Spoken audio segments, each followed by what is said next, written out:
Hello and welcome back to Port, the podcast. We will talk about the game, the people, and the community that somehow keep World of Warships Legends afloat. Today, if you've got someone most of you already know, XCC, JuiceTa Goose. He's been around the legend for years, building a following on YouTube, and he got the mix of the gameplay, the honestly, and dry humor that either wins you or gets you arguing in comments. So, no corporate intros, no pre-written answers, just a real chat about the creator side of the game that looks like from inside the community contributor program and what happens when the fun starts feeling like work. Hello there. Hey, how's it going? Very nice. How are you? I am doing all right. It is a pleasure to be on the show. I'm a longtime supporter of the show, and it's really nice to finally get a turn in the spotlight. Perfect. Okay, let's start simple. You've said before that you started playing Legends right about the pandemic. That big goof period when everyone was home and half the world was on their console. What pulled you into Legends in the first place? Oh, it actually goes back a little bit further on the casual side. It was, I want to say, September of 2019. I saw a banner ad in the Xbox store for World of Warships Legends. And little thing about me is I used to play World of Tanks back in the day. And then they were looking for beta testers for their new game World of Warplanes, and I signed up for that. And I did the closed alpha for World of Warplanes, and then when World of Warships came out, I jumped on that too. So I've been an enjoyer of Wargaming's product for quite some time. So I saw World of Warships on the Xbox store. I was pumped about that. So I downloaded it, and I didn't really play a lot of standard. I just worked my way through AI battles and played it extremely casually from then until about, I want to say, June of 2020. So we were a couple months into the COOF at that point.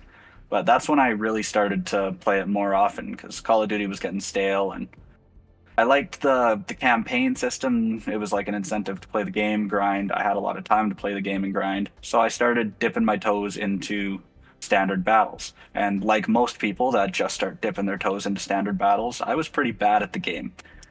So I turned to YouTube and watching some of the early streamers like Spartan Elite, and it just kind of snowballed from there. I started playing the game more often, started meeting more and more people in game, started integrating into the community and making myself known to a lot of the earliest CCs in the game before I started creation myself in about September of 2020. Mm-hmm. But Okay. that's the origin. At what point did you look around and think, yeah, I want to be part of the CC program? Because that's not something most players even consider. It's not exactly a ticket to fame or fortune. So, what point did you look around and said, "Yes, I want to be a CC in Legends"? The inspiration actually, I can narrow down the inspiration between Zarkun and Chili Games. Both excellent creators, but it was Chili's clip of the week. He had a weekly show where you'd send him clips and he'd rank them top five and feature them, and it was just a clip show. So that was when I figured out that using the console I could record a 30-second clip. So I absolutely nuke somebody with my Iowa and clip it and send it to him and makes it in the video, and I thought that was just the coolest thing. And then next thing you know, I had 40 or 50 clips and didn't know what to do with them. So I jumped into what was it called? There was an app like on the Xbox One actually, that got discontinued not long after I started. But I started just making compilations like Chili was doing, except with my own clips because I was playing so often. I had a number of them. And around the same time, myself and another creator a lot of people are familiar with from the old days, Gauzy Gaming, him and I were playing a lot together. So around the time that I started putting clip shows together, we started streaming once a week. And I had time. I was actually making decent growth considering I was coming up off the ground. But as soon as I started creating, I've got this thing about me is I can't just do something for the love of the game. I gotta have a goal. I gotta have an outcome. There's gotta be something to look up to. Like I can grind endlessly on something day after day and reach a goal. So I figured my goal was to walk among the halls of the CC program with some of the people that a couple months into me meeting them and playing with them and starting making content of my own, I was able to call my friends. So Mm-hmm. it was wanting to be a CC wasn't for any particular reason other than to motivate myself to continue making content. Perfect. So you eventually got it. Okay. I What was absolutely did. the reality like once you joined the program?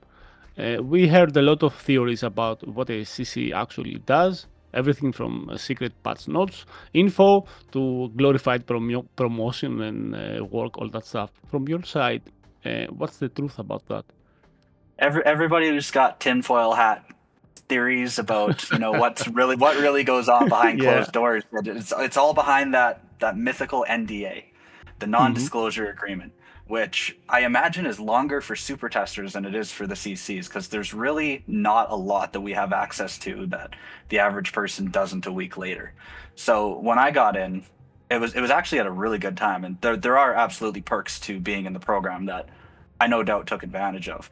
It's just everybody's like, oh, are they being forced to promote for wargaming? Are they shills? Do they know all this stuff early? It's like, if the patch notes are coming out on a Thursday, wargaming gave them to us on Tuesday.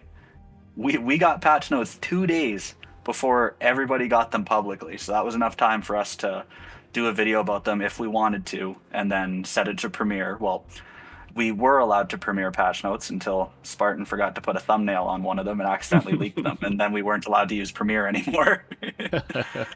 But the biggest thing that benefited me personally as a community contributor was the getting rentals and ships invoiced to the account. So every time a new legendary ship came out, we got to play with it for 2 weeks, and then like it would be put on our account for those 2 weeks or whatever, and then they'd take it back. But any campaign ships or any new premium ships, they would just get invoiced to our accounts. It was absolutely amazing. Like at the time of becoming a community contributor, I think I had like 169 premiums in my port, and now I'm sitting at about 250, and I haven't been a CC in over a year. So Okay. every time new premiums came, they got invoiced to the account.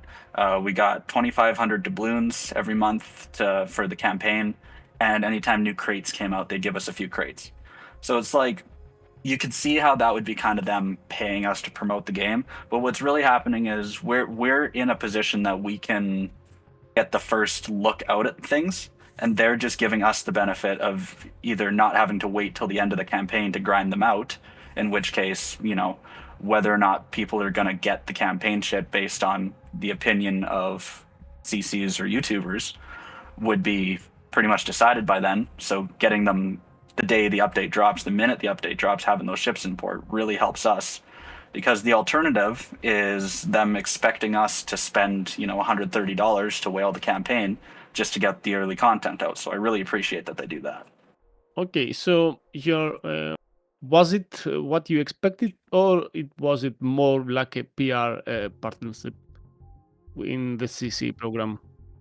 It was actually pretty much exactly what I expected, because I knew roughly what to expect, because I had a lot of like good friends that were already in the program that were able to, without breaking their NDAs, of course, Hmm. tell me what to expect. Like getting the patch notes a couple days early, getting things invoiced to the account to save me a couple $100 every month. And what I wasn't expecting though was just how tight the CC community is for the most part. I mean, there's a few outliers that really keep to themselves and don't engage with the rest of the community so much, but that's their right to do so. But the CC Discord was one of the discords I actually spent quite a lot of time chatting in. It was a pretty active community, and that surprised me. I figured everyone had their own communities to manage, but I'd say most of the CCs get along pretty well. Hmm. Okay. So let me tell you something. Because you've been open online, you've talked about stepping away, and you even hinted that you wouldn't come back as a CC. Without getting dramatic, what happened? Burnout, frustration, or just time to move on, Juice? It was never really my decision. I always wanted to maintain my presence, and I always wanted to continue making content, but essentially I finished college and had to go to work full time. And that really threw a wrench into my ability to make content full time, because that's what I was doing while I was going to school. And during the big coof, I was like a full time content creator. I'd spend 30 hours editing a video in the span of 2 days to put out. So I just didn't have the time so much anymore once I started working more. And I was building a construction company. I was, dealing with the aftermath of the big coof. Like, everybody was so busy. There were so many people that took the opportunity to retire, just got laid off, and the economy was in such a bad place in my area. Like, it was really hard to not be working. Just cost of living was going up. So I would be working from 7 a.m. to 10 p.m. 7 days a week for better part of that year leading up to my wedding. And then after I got married, it was, spending time with the wife, trying to keep the company above ground. And I just had less and less time to focus on content. And then over the past year, because it was a year and 2 months ago, and so 14 months ago, I actually left the province I was in. Kind of rug pulled everything out from under me, dipped out of there because it was just getting too expensive to live there, and I was, far too stressed. My mental health had deteriorated entirely too far. I was losing weight way too fast. Like, my mental health was in a really horrible place, and I was surrounding myself with horrible people. So I got out of there, and now I'm on an acre and a half in a mountain valley with a beautiful view of a nice big lake, surrounded by trees, building a house. And I'm still a few months away from moving into the house, but I've been doing a ground up on this house, and I got electricity, and I got fiber internet, and I've got my computer and my Xbox set up in my camper, because I've got a camper on the property that I'm living in. But once I move into that house and I have a proper stream set up, that's going to be kind of my comeback. That's when I'll actually start sticking to a schedule, because at the moment it's still not feasible, and it hasn't been for a while. But me stepping back was never, my choice per se. My choices caused it, but it wasn't something that I wanted to do. Unfortunately, it was just something I had to do. And the XCC title isn't, I didn't get kicked out of the CC program. I just didn't have the time anymore, and I wasn't being consistent. I'd go, a couple months without uploading.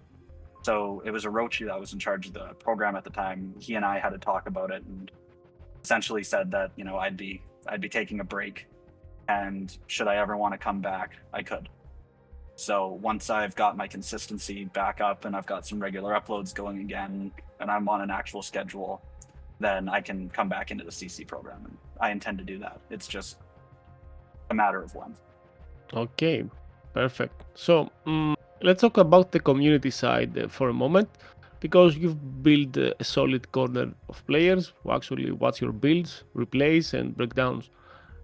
What keeps you doing it? Because the Legends scene isn't exactly massive. It's a niche community within a niche. So is it the feedback, the challenge, or just habit at this point to keep you going? Honestly, it's hard to put my finger on that, because I started doing the content in Legends because it was the game I was playing all the time. Now, like, I play a lot of games. I do a lot of stuff. I could be making content about so many things, but Legends is the content that just feels natural to me. It's the content that I know how to do, per se. Like, I've done other kinds of content. Like, I've edited content and put videos together for other people on, completely different subjects. And all of the experience translates, but nothing's as fun to me as just putting together a compilation of, destroyers T-boning battleships with funny music over it. It's like, what keeps me doing it is just, I guess that Legends just feels natural to make content about. Nothing else really feels. I'm having a really hard time finding the words for it, but I feel like I'm a big enough part of the Legends community that I'm having a really hard time placing a train of thought here. The thoughts are there. Um, it's really hard when you ask me about my motivations because it's extremely hard for me to place my motivations. It's usually just what feels right at the time, and what feels right most of the time is Legends. Mm-hmm. It's the Excellent. game that I know. It's the game I've got the most hours on. It's the game I've played the most by far. It's a game where I feel like I can say something as a matter of fact and have confidence that I'm right about it. If I'm going to Okay. tell somebody how to play a ship, or if I'm going to tell somebody how to do something in any game, Legends is one of the games I feel the most confident saying it in. I think that's the best way that I can put that. Yeah, I understand absolutely. And on the flip side, what's been the hardest part of creating for a small community, but loud community? Because people think small means friendly, but sometimes it's the opposite. The ups and downs of the community, of a niche community about sips. I'd say the hardest thing is if you get if you get into a beef with somebody in the community, Hmm. it's not like there's somebody that you're never going to see again. It's one of the things that it's going to drag on for 6 months because everybody knows everybody that they know, and any you it is if you play this game for more than 4 hours a day, there's actually a pretty good chance that you will see them on the red team. So being a recognizable name, every single time I sit down and play this game, I see names on the other team or even on my team that I recognize. It is without fail every single day. I will see Yeah. somebody that I recognize. And so it's like, oh man, if I'm streaming and someone on my team and I know who they are and they're playing like hot dog water and I tell them that they're playing like hot dog water, they are never going to let it go. And I'm going to have to see them for the rest of my career on the game knowing that they're mad at me for calling them hot dog water. With bigger communities, you can afford to lose someone. I mean, that's a horrible thing to say, but when the community is this tight, there's a lot more pressure to please everyone. You can't Yeah. really be divisive with, like let's say the maximum viewership on YouTube for Legends is, I'd say, on the high end, from regular viewers, 100 to 150,000, like unique viewers. You can't afford to piss off 75,000 of them. So now let's go to the other thing. How you see the next update that is coming? I mean, it's Saturday here that we are recording this podcast. So in Monday we're gonna have a new update. So I'm sure that you hear the news about French destroyers. Yeah, you've read the patch note. How do you think about what's your thoughts about this update that is coming into Legends? Honestly, I'm really excited to see it because it's unique content for Legends. It's for 5, 6 years almost. Mm, yeah. Legends has just taken, it's been copy pasting things from PC and then tweaking them to fit the Legends system, whether it's, down tiering ships to fit the archaic tier system that we had on release, or buffing and nerfing things and controversially moving Hmm. things up a tier to avoid directly nerfing them. Cough, cough, Weimar. But it's really refreshing to see something that we have that PC doesn't. Or, like, am I completely out to lunch here? Was that the Spanish Yeah. cruisers, or is this the French destroyers that PC doesn't have? I mean, it's unique content for it's unique content for Legends, and I really like to see that because that means that Legends has actually grown to a point that it can start to go in its own direction, and it doesn't have to sit around waiting to recycle content from the PC game, which is absolutely incredible. I love it. I'm super excited for that update to come. Not even from like a player's perspective, but just for the health of the game. Do you think that wargaming is at the right place and at the right moment now? Honestly, for all of their supposed faults, Wargaming is doing their absolute best, and I can come to their defense and just put anything to bed and saying they have been on time with a monthly update campaign, new stuff every time, the entire time the game's been alive. Like they haven't missed a beat. So much credit to them for keeping up with a very vocal community that likes to complain about everything. But there's always people that are happy about it too. But, I'd say wargaming's in a decent spot. I mean, I've got gripes of my own. What to do? I'm still Yeah. mad about carriers, but it's been Yeah. how many years? It's been how many years? I'm still mad about it, but what can you do, right? It's Mhm. if you don't Perfect. like it, spec for So, A. That's nope. that's what a lot of people would tell you. We're gonna make a podcast about it. I'm gonna invite you as a guest so you can grind that. Okay, I will invite him. Oh, as long as Zarkun is there too. Me and Zarkun are the top two carrier haters ever. Do you play the game every day? And you are on a hiatus or whatever? I mean, do you have time?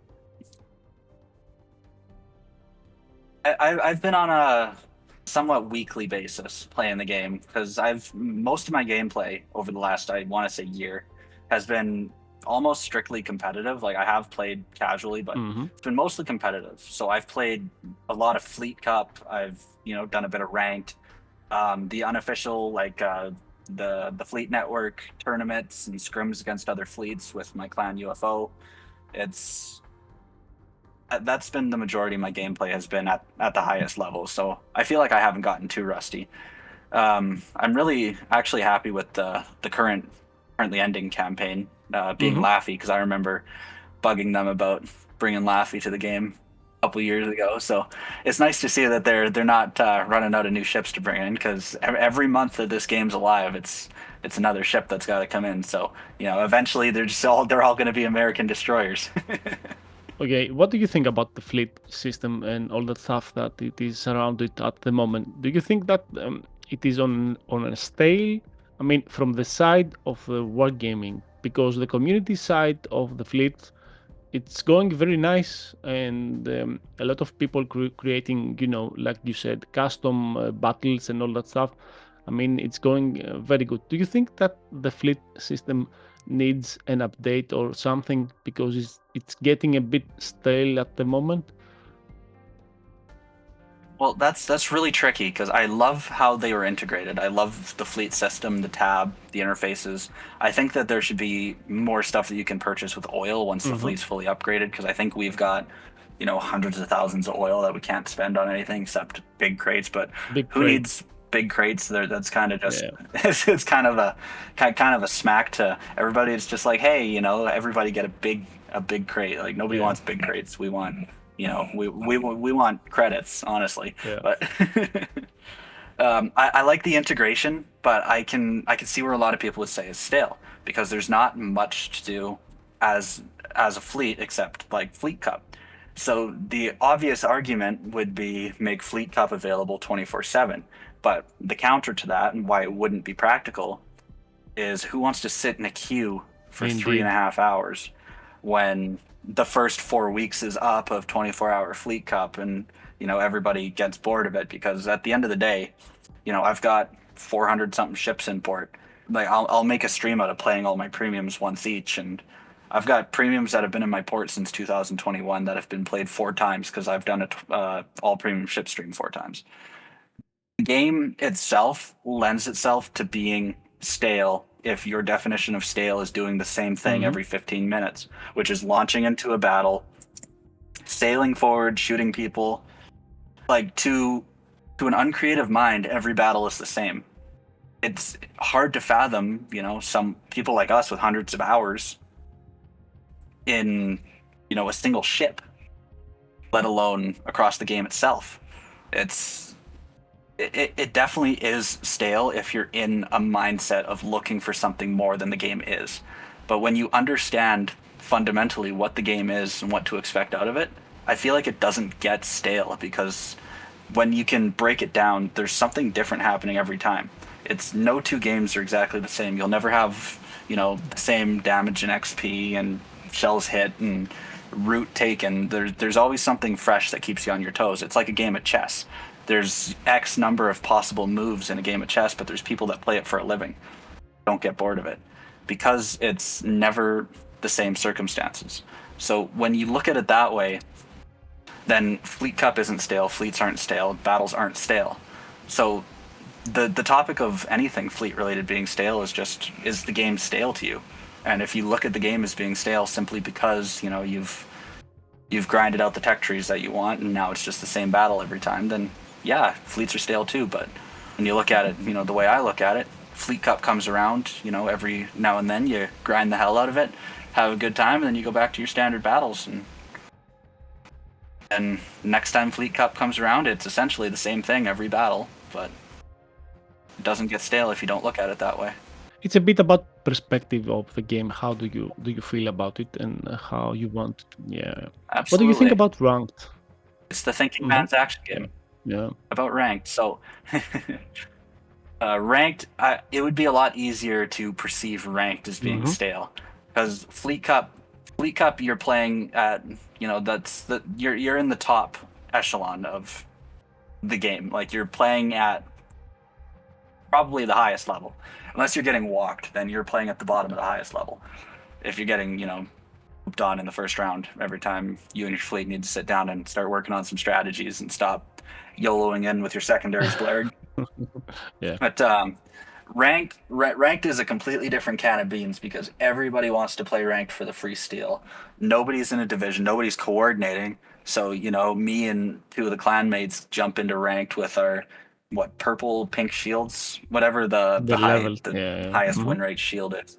The three of us jump in there like that, and it's a 5-minute game. It's I could see that getting stale, because it's predictable. You know exactly where they spawn. You know exactly where they're gonna go. You can sail in a certain pattern, so you know who you're gonna intercept. What keeps it from being stale is people that aren't predictable, but that's very rare, because the majority of people I encounter in ranked, let's say it's a team of 3, one of them is, you know, it's a 1v5 for that one person on the enemy team. It's a 1v5. Indeed.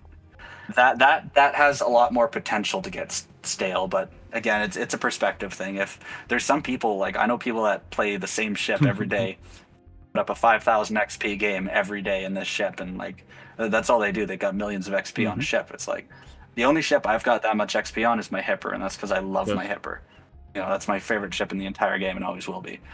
So I can totally understand it, like, but it's the people like that will never see the game as stale, because they can do the same thing every day and get different outcomes. I can understand that. Okay, community time. Now we have the questions from the community. So I have some of them from the Back to Port Discord channel. The first is always, the first question is always mine. So I'm asking, what's the most surprising criticism or friendly suggestion you've received from the player base, and how did it affect you? Oh, I'm gonna talk about Reddit comments. Oh man, yeah, no, this one actually, this was the last Reddit post I made like 2 years ago, before posting again a couple months ago. So this comment, like, I'm just gonna blame my whole hiatus on this comment. This comment was on the last video I uploaded for like 2 years.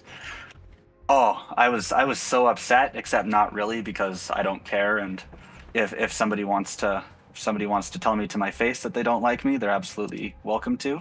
I did not realize that this comment has like 15 replies on it. When did that happen? Holy moly. Okay, it didn't have this many when I checked last. Okay. But somebody left a comment and they said, so I posted the XP record at the time for the Cristoforo Colombo. I was taking it out on stream with Big B2O Gaming, and I broke the XP record. So I recorded it, made a voiceover for it, and it was a really good game. Like, I was playing super aggressively, really playing the ship to its strengths. I wouldn't call it a masterclass, but it was close. And so in the title I put, "This boat is off the goop for real," which I was saying a lot at the time. It means this boat is really crazy. This thing is insane. Just another way of saying it. And somebody decided to, and their name is Buy Doubloons Before Food, so that should tell you all you need to know about how they play this game. They said, and in quotes, "This boat is off the goop for real," tell me you don't know that ships is played by adults without telling me that you don't Typical know that. Reddit. So I was like, I was like, what an ignorant comment. Like, honestly, that's such an ignorant comment. If you don't like the title, move on. You don't have to tell me, like, you don't have to call me a child. You don't have to say, like, oh, tell me you don't know the ships is played by adults. It's like, I'm an Mhm. adult. You know, I Yeah. like I have free speech. I'm going to talk the way I want to. And then there was a reply to that that said, yes, just this quote alone. I'm not watching it. It's like that means that you're not my target Indeed. audience. So I don't Yeah. care. Circling back to, you know, if there's 150,000 people, don't piss off 75,000 of them. Well, I pissed off Mhm. 148,500 of them. Yeah. Indeed. Yeah. But no. That's why I'm sad at 1,500. But I responded to that. I said, tell me you're a grumpy boomer without telling me you're a grumpy boomer. I thought that was funny. I got 10 downvotes on that, which led me to believe that most of the Reddit population of the sub at least 2 years ago are either really cool because I've met so many cool people in the Reddit, or at least 10 of them because 10 people downvoted this. It could be more because it definitely got upvoted by some people. Yeah. Are in fact grumpy boomers. And then this person, who honestly, another really ignorant comment said, and he quoted the "tell me you're a grumpy boomer" comment. He said, do you have enough subscribers to feel comfortable engaging with random commenters like this instead of just letting it slide? Just asking honestly, because this is the first time I've seen anything that made me pay any attention to you, and the asshat CC personality has kind of been done already. It's like, what an ignorant thing to Yeah. say. Oh, that made me so like I was floored. I couldn't believe, you know, what these people were saying. It's like I made a joke. Like he didn't like my title, so he made an ignorant comment. So I made what I thought was a joke. I said, "Tell me you're a grumpy boomer." You know, I think that's funny. Most of the people listening probably think that's funny. Some people might not, and that's their right. But you know, to like take a personal jab at me like that. And so I said, "Hey, people want to roll in and be rude. I'll be rude right back. I don't care. Treat others how you want to be treated." And I got downvoted on that comment. Reddit, yeah, So it was like, is a dang, wild okay, community. no, Yeah, that's it's enough a Reddit wild for now. community, and you have to be. I'm gonna say that you have to be very careful about it, and especially Well, that's the thing. I yeah, shouldn't have to. especially CCs because you are on the target. You know, you're on site, and some people they wanna just stab you. You know, from the back. Some people will just start trouble for no Indeed. apparent reason. Like it costs $0 to scroll past Yeah, it and not yeah. leave an ignorant comment. But no, I took that one really personally. This was over 2 years ago, and I haven't Okay, forgotten about so it. it really make you an impress. So the next question comes from Mr. Fighter and says, if Wargaming came to you and said, hey, we need a new ship and we have no ideas, what would you suggest and why? Okay, no hesitation. USS Oh my Giat. god. DD-712. It is a Gearing class destroyer. So there was a book auction at the local thrift store, and there was a book in there. I think it's dated 1961. It's called Jane's Fighting Ships, and it's like a full. It's like an encyclopedia Yeah. of all of the Mhm. currently commissioned warships in that year. And I flipped to a when I picked it up at the auction. I thumbed through it and opened it to a random page of United States destroyers, and I saw a USS Giat, like Gyatt, like big butt Giat, and I thought that was the funniest thing I had ever seen in my entire life. So I bid on the book and I won. It's sitting behind me. I own the book. If there's going to be a ship that comes to this game, it's going to be USS Giat because it's a Gearing class. It fits. It was commissioned in, well, it was laid down in 44, but it was launched the 15th of April, 1945. Commissioned the 2nd of July. So it came about, you know, right around the time the war ended. So it does fit with the current ships in game. You know, it would be a legendary, probably a campaign, but you know how much aura Wargaming would have if they made Yeah. USS Yeah. Giat like the campaign ship? Like that'd be hilarious. Infinite aura. Mm. So yeah, that's my no hesitation. That's my answer to that question. I mean, if I needed a backup answer, it'd be Blue Care, but USS Gyat is just too hilarious to not be my first answer. Perfect. So the next one is from Blaymeister and says, does Juice still have the hyper damage record? I absolutely do, and it has been holding strong since August 18th, 2021 at 251,816 damage. That's a big. I don't think it is. Oh yeah, that's why it hasn't been broken in 4 years. It's like Olympic record. Too much damage. Oh yeah, no, my hyper record is very safe. I can see that. Perfect. Next one comes from friend Conqueror. Says he's coming from the retro clans and says, what would Juice consider the most potent sip in the game? Is a carry potential? I've actually got two answers to this because it's split. It depends on what you do as a player. So there's absolutely people that can carry a game in a battleship. There's absolutely people that carry a game in a destroyer. But as far as raw carry potential goes, there's only two classes that can 1v9 a team, and that's like a light cruiser or some heavy cruisers, but cruisers and carriers. I have seen cruisers 1v9 a team, and I have seen aircraft carriers 1v9 a team. So in the cruiser slot, I'm putting the D Pozarski. I regularly see screenshots of, like, I'm looking at one right now.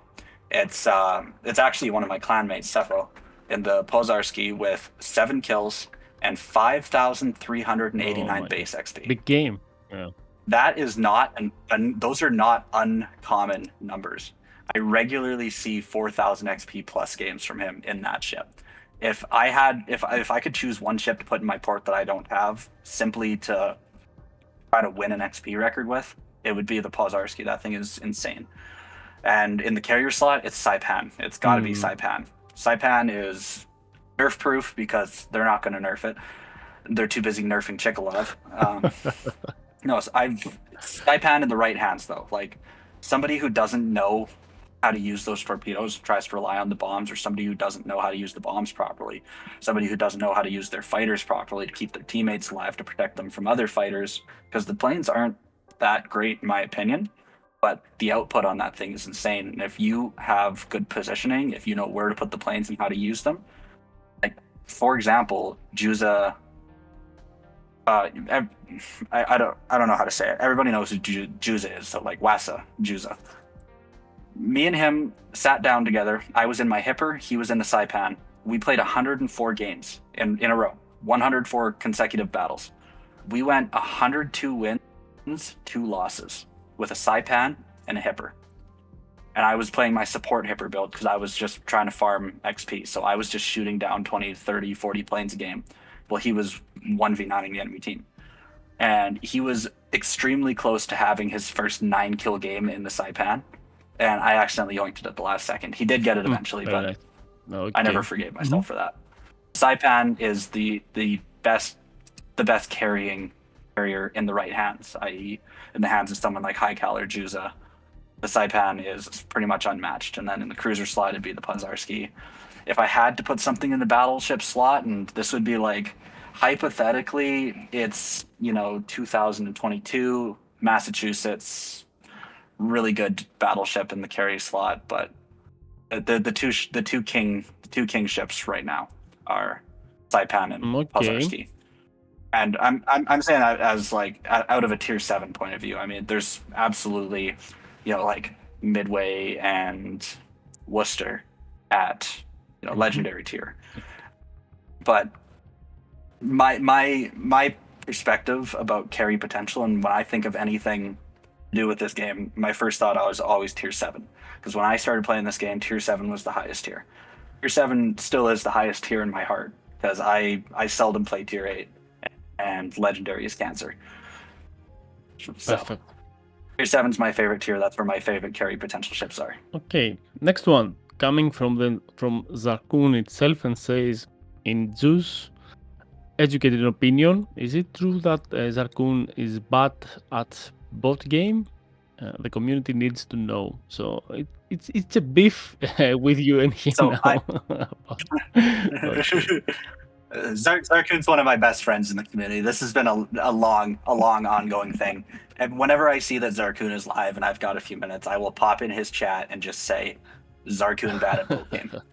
Usually Zarkun will return the favor and pop in and say Juice bad at boat game, but I've been popping in saying Zarkun bad at boat game since sometime in 2020. That's one of the longest running inside jokes in the Legends community is Zarkun bad at boat game. No.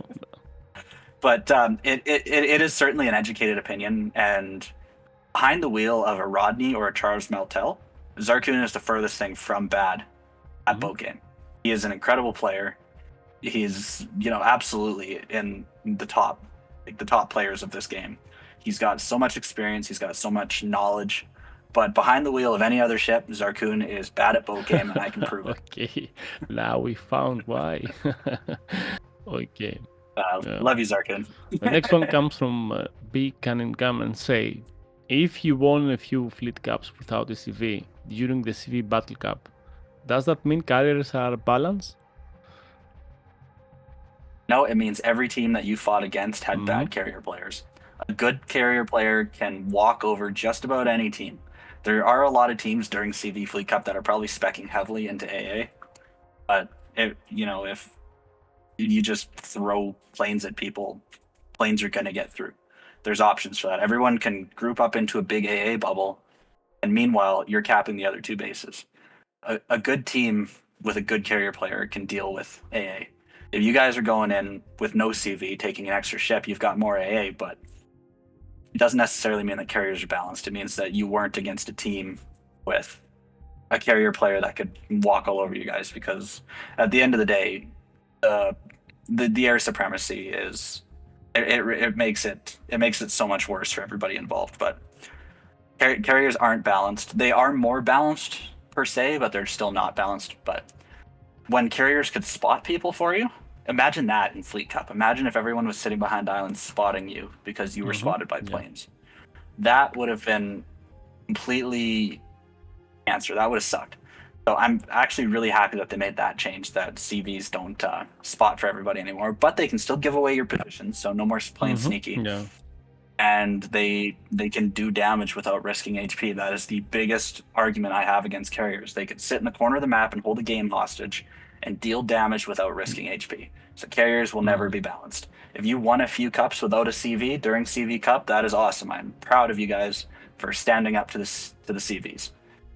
But that doesn't mean they're balanced. Okay, the next one comes from Marble Flint and says, the best event commander as in Azure Lane, Warhammer, etc.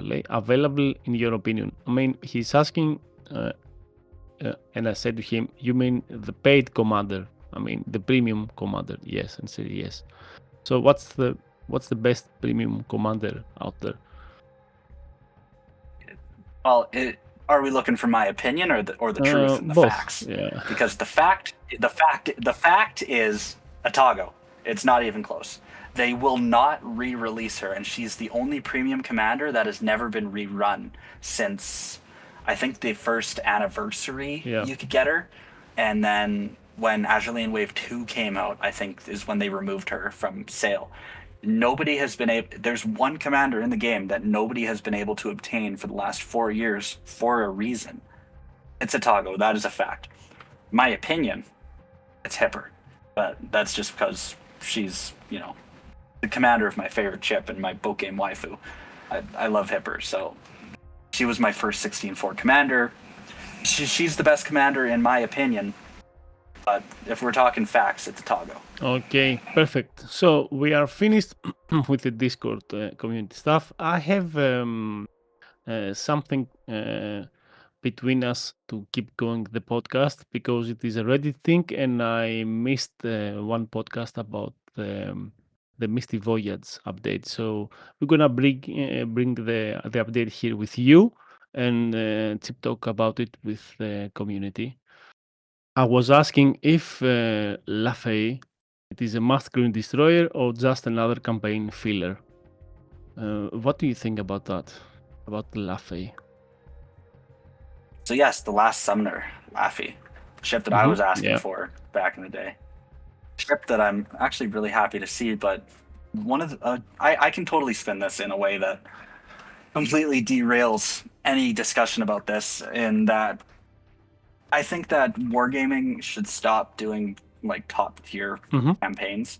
I mean, it's great to have every campaign be a tier 8, but I mean, the last like good campaign, in my opinion, the last ship that was a campaign ship and deserved to be a campaign ship, to the best of my knowledge, I think it was the last one that was a tier 6 was Benham. Like, I think tier 6 premiums were, the money making ships. You wanted tier 6 premiums and you wanted tier 7 tech trees. And then they started making every campaign ship a tier 7. It just oversaturated tier 7. And then that was supposed to be the highest, like the highest state of play in the game at the time was tier 7. That was top tier. And all of a sudden it's flooded with people that don't have a tech tree above tier 5. They're still kind of doing that, releasing tier 8 and legendary campaign ships. And I mean, they want to make the campaign worth it to get people into these top tiers. But honestly, tier 7 premiums are the money makers. Every campaign should just be a tier 7 premium. Leave the legendaries in the bureau, leave the tier 8s in the tech tree. You can do, tier 8 premiums as like research projects if you wanted to flesh out the bureau some more, make them shorter than the legendaries. You can have them available as a straight pay to win, but I think tier 8s are too accessible, and it's one of the reasons that tier 8 sucks. Perfect. Oh. Having said that, though, as far as the Laffy itself is concerned, I love seeing more American destroyers because they all fit into kind of the same niche. They all play relatively the same. Laffy's an AA destroyer, being one of the Summoners. I'm happy to see Laffy. Laffy's a good ship. How about the Soviet content on the game? Because people are asking about new ships that are in the Soviet era, and it seems that wargaming is holding up at the moment. And there are a lot of comments that I've seen. For example, let me read one from Saint Sociopath, a Redditor, and says, "The Russian BBs are a bit out of meta now, like the Commonwealth cruisers, leading to apathy on if we actually get them more of them. The RDDs are anything but easy for the average player to do well in, and again can be downright bad if not released right. Cruisers are fun and we've gotten some love there, just not all at legendary in ages." So he says that we have nothing in legendary tier, and then says, "I swear wargaming is staring at the release button for the Admiral Nakimov and wondering if they will get more hate for presenting it or just icing all the Russian ships." What do you think about that for the all of? Oh, they will absolutely get so much hate because there's only so much you can do with the Russians because they had, not much of a tech tree to begin with. Like a lot of everything that has been added for the Russians in both games, PC and console, has just been paper ships, and that's been one of my biggest problems with it, is because these ships are made out, to be super powerful, super heavily armored. Like the Vladivostok, for example, it's not a real ship; it's a paper ship. But it's at the time it was one of the best armored ships, in the game, tier 7. It's like I don't think that ship would ever work. I mean, I can draw a ship on a napkin with 4,000 millimeters of armor. That doesn't mean it's going to float. But wargaming will still add it to a tech tree. That's always been kind of the running joke there. Like I am not a fan of the Russian tech tree or many of the Russian ships in the game. Period. I don't own a lot of them. I've sold a lot of the premiums that I've had. I still keep the Krasny Cream, but I sold Kronstadt because that thing sucks. I'm not a fan of the all paper tech tree. I like the destroyers up the Tashkent line because those are A, actual ships, and B, I like the way Tashkent plays. And he says they're looking at the release button for Admiral Nakimov. That's one of the biggest possible mistakes that can be made is releasing that thing. Period, because it's one of the most overpowered ships there is coming from PC. Everybody heard the joke about Russian bias. That's because of ships like Nakimov and Smolensk. Like everyone's looking for a legendary Russian light cruiser to fit into the bureau. Like, oh, when are we going to get a legendary Russian light cruiser? It's like people don't realize that's Smolensk. You don't want Smolensk. Nobody wants Smolensk. People might have fun with Smolensk until they get burned down, but nobody wants Smolensk. Nobody wants Admiral Nakamov. It's just, they are extremely overpowered. No matter how you try to tune them or try to nerf them, at their core, they were built OP. Indeed. I mean, you can see that with the Lenin here in Legends. You remember it, how it came, and Yes, I do. I remember Lenin very and well. how it is at the moment. I mean, meaning people want to get it. They will do anything. They will whale in anything to get that ship because it was released one time and then it's behind a wall. It's the same argument as Azulena Tago, Yeah. like the commander. It's it was made scarce because of how OP it is, and the same thing can be said about ships like the Yeah. mains. They released the mains, and it was incredible. I love the mains. That thing is so potent, so potent. Everyone said, please, please re-release the mains. Give us the mains. I will give you my firstborn for the mains. So they made Yeah. the main CE and let everyone else keep their main CE, and then sold everybody else the nerfed version of the Indeed. mains. And they still paid their firstborns for it, not knowing what they could have had. Yeah. Indeed. My mains is one of my port trophies. There's a lot of ships that I'm happy to own that there's a lot of people that'll never be able to own again. One of the things I thought I'd never be able to own is the John Bart, but I was extremely fortunate to pick that up when I did. The Santa crates are usually pretty kind. Indeed. I think I spent $400 that update. Okay. Just to round out. There was a point when I uploaded that video, it was I opened a metric upload of Christmas crates, and I had like a counter and everything to count all the resources I'd get out of them, including premiums. There was a point where I owned every available premium ship in the game, with the exceptions of the Kamikaze Blue Sky and the Alpha ships. Like I wailed so hard that update just to flush out my port, and then stopped playing the game. So I'm missing every campaign ship for almost the last 2+ years. It's okay. We will be here and we will be waiting for your return. I had a 2-year hiatus. It's okay to be outside of the niche community that we've been building around the game. Sometimes you need your calm moments, and you need to think things out of the Legends stuff. So it's okay. It's not something bad. And I mean, anybody. It's not like I'm gone. Anybody is welcome to hit me up. I still use Discord. If anybody wants to ask me anything, if anybody has a question for me, if anybody wants to say anything to me, I'm still available. I'm still around. I might not get back to you as quickly as I did in the past, but I do get to it. Unless it's like Discord message requests, then I kind of seldom check those because I usually just have Discord open and don't get notifications on my phone. But I do eventually see stuff. So, like, you know, if somebody jumps into my server and pings me and has a question, it doesn't usually take me long to get back to them. So it's not like I'm gone. I'm still around. I just haven't made my grand return yet. I did like a teaser return when Hindenburg came, because I always said no matter where I am or what I'm doing, I will come back for Hindenburg, and I kept that promise. I came back and I got Hindenburg. So I did that. That was my pre-return. But there will be a return on the horizon as soon as I have a proper setup again and live in a house. One last question, because I don't want to hold you. Gdansk is being nerfed and is getting the stats down, and some people are not happy about that because, you know, that ship was already overpowered in the release, and now Wargaming is bringing the balance on that ship.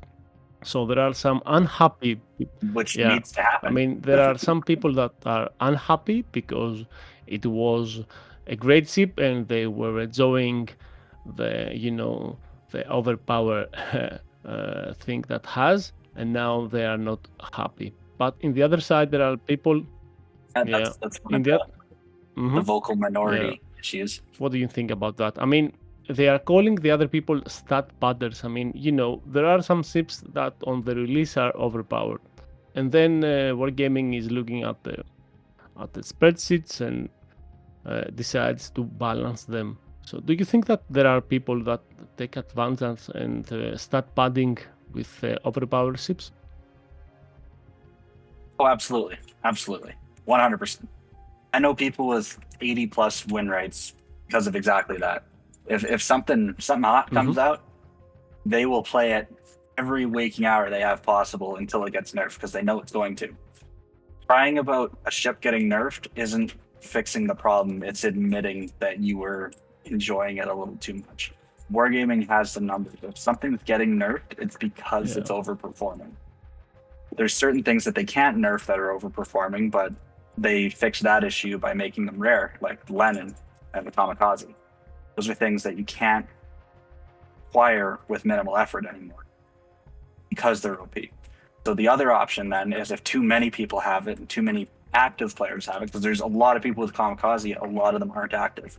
Lots of people with Lenin, a lot of them aren't active. You don't see them often enough that they can avoid or that they can do something about it, and they're premiums. It was before they had it in their user license agreement that they could do whatever they wanted with a paid product. Because there was a time that the argument was you cannot nerf a premium ship. You cannot nerf something that I paid for, I want a refund. So when they eventually had to change the tier on the Weimar, they just gave everyone a refund. Said, you know what, screw it, take your refund. That's just not a viable business model. You can't do that with every ship that people get mad about. So they just started putting a thing in there saying that stats are subject to change without notice. Suck it up. But Gdansk is not a premium ship. It's a bureau ship. It's free. Everyone that has it acquired it for free. They might have paid to acquire it faster, but all they paid for was the resources they got from those segments in the bureau. They didn't pay for the ship. So Wargaming's free to nerf it all they want. They can nerf that thing into the ground. They could give it 10,000 less HP and give it a 20-kilometer concealment if they wanted to, and there's not a thing anyone could do about it. But Wargaming, believe it or not, I know this is going to sound totally crazy. Wargaming cares about the health of their game. And if there's even one ship that's causing more stress for players than it's bringing joy to the few, they're going to nerf it.